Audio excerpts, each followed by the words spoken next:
Hey Jamie, I appreciate you getting your main post in. I would like to go over what you have here. You have, I agree with you on the bad topics.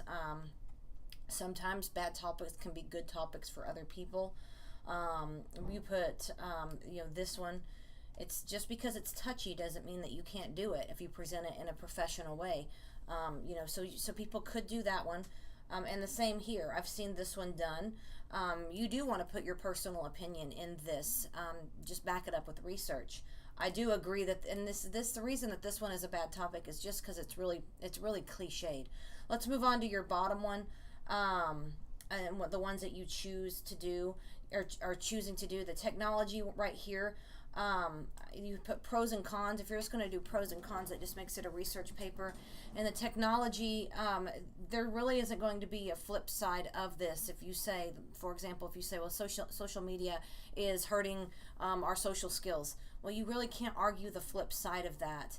And it's a little bit of elementary topic with that.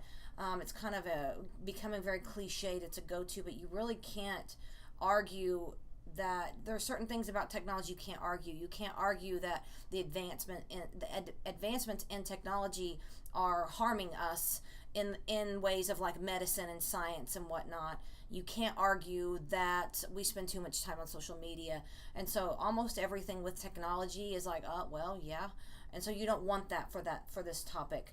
The other two, you have vaccinations and breastfeeding. Those can be cliched as long as but unless you have a reason for doing it. If you have a personal connection to either one of those topics, then that would be good for you. So out of all of these that you put down, I'm going to take the technology one off the board, is which one do you feel the most connected to? It may not be any of these. You may need to go through and read some other posts and get some other ideas, but this is just a starting point, and so let me know what you think.